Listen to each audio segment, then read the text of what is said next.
శుక్లాం బ్రహ్మవిచారసారపరమామాద్యాం జగద్వ్యాపినీం వీణాపుస్తకధారిణీమభయదాం జాడ్యాన్ధకారాపగాం హస్తే స్ఫాటికమాలికాం విదధతీం పద్మాసనే సంస్థితాం వందే తాం పరమేశ్వరీం భగవతీం బుద్ధిప్రదాం శారదాం.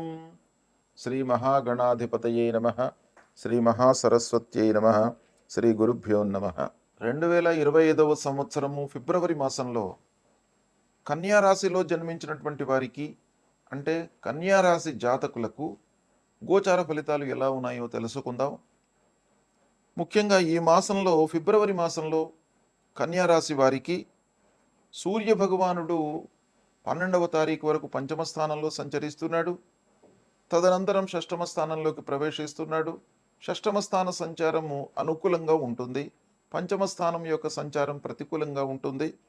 ఇక కుజుడు దశమ స్థానంలో సంచరిస్తున్నాడు, ప్రతికూలంగా ఉన్నాడు. బుధుడు పంచమ షష్టమ స్థానాల్లో సంచరిస్తున్నాడు, అనుకూలంగా ఉన్నాడు. గురువు భాగ్యస్థానంలో సంచరిస్తున్నాడు, అనుకూలంగా ఉన్నాడు. శుక్రుడు సప్తమ స్థానంలో సంచరిస్తున్నాడు, ప్రతికూలంగా ఉన్నాడు. శనీశ్వరుడు షష్టమ స్థానంలో అనుకూలంగా సంచరిస్తున్నాడు.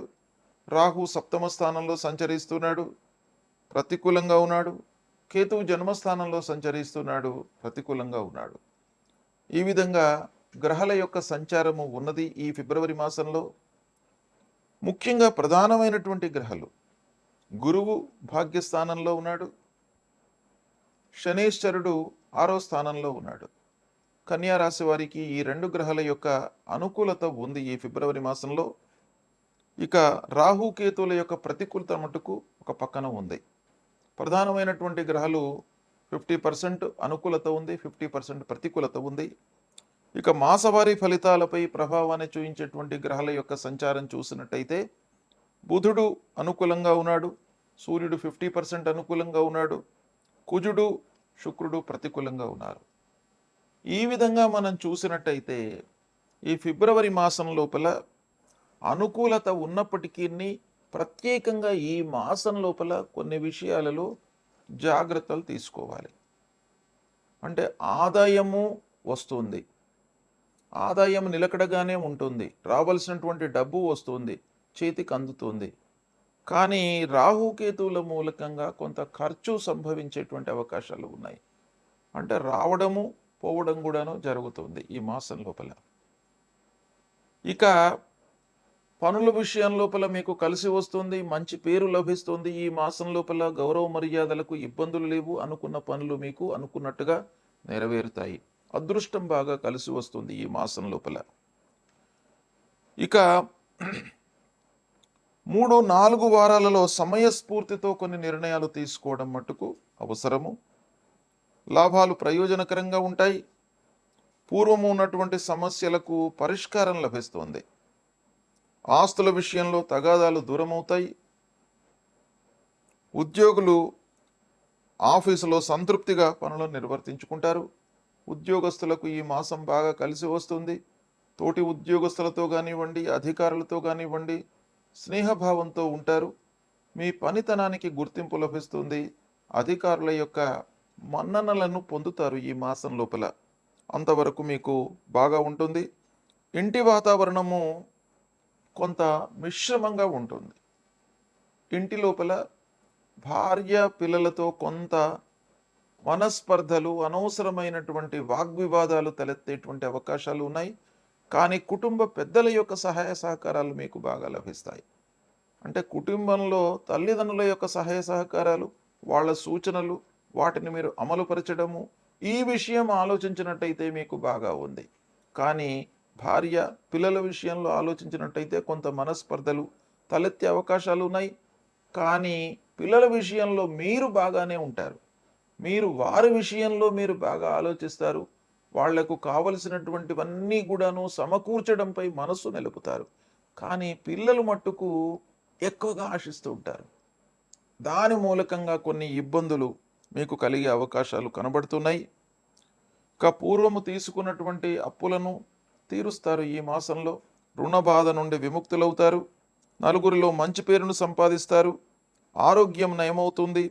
స్నేహితులు, బంధువులు, ఆత్మీయులతో కొంత సంబంధాలు ఉన్నప్పటికీ అనవసరమైనటువంటి వారితో చర్చించడం మూలకంగా కొంత వృత్తిపైన మీకు ప్రభావాన్ని చూపించేటువంటి అవకాశం కనబడుతుంది. ఇక గృహము, నిర్మాణము, భూములు కొనుగోలు, వాహనములు, వీటిపై కూడాను మీకు కొంత మంచి అనుకూలత ఉంటుంది. సాహసించి పనులు చేయకుండా కొంత విచక్షణతో మీరు ఆలోచించి ముందుకు వెళ్ళినట్టయితే మీకు మంచి ఫలితాలు కలిగేటువంటి అవకాశాలు ఉన్నాయి. ఇక ఈ మాసంలో ముఖ్యంగా మంచి ఫలితాలు మీరు చూస్తారు. అంటే ఉద్యోగస్తులకు, ఉద్యోగ ప్రయత్నంలో ఉన్నటువంటి వారికి ఉద్యోగం లభించడము, విద్యార్థులకు మంచి సంస్థల లోపల ప్రవేశం లభించడము, విదేశీ ప్రయాణాల విషయంలో ప్రయత్నాలు ఫలించడము, ఇలాంటి మంచి ఫలితాలు కొన్ని ఈ మాసంలో మీకు కలిగే అవకాశాలు ఉన్నాయి. ఇంటికి కావలసినటువంటి వస్త్ర వస్తువులను కొనుగోలు చేయడంలో కొంత ఆలస్యము, జాప్యము జరిగినప్పటికీ కొనడం మట్టుకు ఈ మాసంలో జరుగుతుంది. సంగీత, సాహిత్య కళాకారులకు, మీడియా రంగంలో ఉన్నటువంటి వారికి, వ్యాపారంలో ఉన్నటువంటి వారికి, సాఫ్ట్వేర్ వృత్తిలో ఉన్నటువంటి వారికి పనులు కలిసి వస్తాయి. అయితే కొంత మనస్పర్ధలు తలెత్తేటువంటి అవకాశాలు ఉన్నాయి వ్యవహారం చేస్తున్నటువంటి సమయం లోపల. కాబట్టి కొన్ని జాగ్రత్తలు మట్టుకు తీసుకోవాలి. ఓవరాల్గా మనం చూసినట్టయితే ఈ మాసం చాలా ఆశావహంగా ఉంది. కొత్త అవకాశాలను మీరు పొందుతారు. ఇక ఆరోగ్య పరంగా కొంత జాగ్రత్తలు మట్టుకు తీసుకోవాలి. ప్రారంభంలో, ఈ మాసం ప్రారంభంలో కొంత వర్క్ లోడ్ మూలకంగా మీరు శరీరంపై, మీ ఆరోగ్యంపై ఎక్కువ మనసు నిలపలేకపోతారు. కనుక తద్వారా కొన్ని ఇబ్బందులు తలెత్తే అవకాశం కనబడుతున్నాయి. ఆర్థికంగా మట్టుకు మీరు నిలదొక్కుంటారు. రావాల్సినటువంటి డబ్బు చేతికి అందుతుంది. ఈ విధంగా మీకు ఈ మాసంలో మంచి ఫలితాలు కొన్ని విషయాలలో బాగా ఉన్నాయి. దాన్ని మీరు సద్వినియోగపరుచుకున్నట్టయితే భవిష్యత్తు లోపల ఈ సమయాన్ని మీరు ఉపయోగించుకునేటువంటి అవకాశాలు బాగా ఉన్నాయి. అయితే ఈ మాసంలో ఈ రాశి వారికి, కన్యా రాశిలో జన్మించినటువంటి వారికి ఏ గ్రహాలు బాగా లేవు అనే విషయం ఆలోచించినట్టయితే రాహు, కేతువులు ప్రతికూలంగా ఉన్నారు. తద్వారా ఆరోగ్యము, అనవసరమైన ఆలోచన, భార్యాభర్తల మధ్యన మనస్పర్ధలు, వ్యాపారంలో పార్ట్నర్స్ మధ్యన అగాధం ఏర్పడము, ఇలాంటి వాటిపై ఆ రాహుకేతువుల యొక్క ప్రభావం బాగా ఉంటుంది. కాబట్టి రాహుకేతువుల ప్రీత్యర్థమై రాహుకేతువులకు సంబంధించినటువంటి మూలమంత్రాన్ని ప్రతినిత్యం కూడాను జపించండి. అర్ధకాయం మహావీర్యం చంద్రాదిత్య విమర్ధనం సింహికా గర్భ సంభూతం తం రాహుం ప్రణమామ్యహం అనేటువంటి ఈ మూలమంత్రాన్ని రాహు నిమిత్తమై ఫలాశ పుష్ప సంకాశం తారకా గ్రహమస్తకం రౌద్రం రుద్రాత్మకం ఘోరం తం కేతుం ప్రణమామ్యహం అనేటువంటి ఈ మూలమంత్రాన్ని కేతు నిమిత్తమై చదువుకోండి. రాహుకేతుల యొక్క ప్రభావము, దుష్ప్రభావం నుండి మీరు దూరం అవుతారు. అమ్మవారి యొక్క దేవాలయానికి వెళ్ళండి, అమ్మవారి యొక్క అనుగ్రహాన్ని పొందండి. అదేవిధంగా లక్ష్మీ అమ్మవారిని కొలవండి. మహాలక్ష్మి స్వరూపంలో ఉన్నటువంటి ఆ అమ్మవారిని కొలిచినట్టయితే కూడాను మీకు ఇబ్బందులు రాకుండా ఉంటాయి, మనస్పర్ధలు రాకుండా ఉంటాయి, ఆరోగ్యం కూడాను మీకు నయమవుతుంది.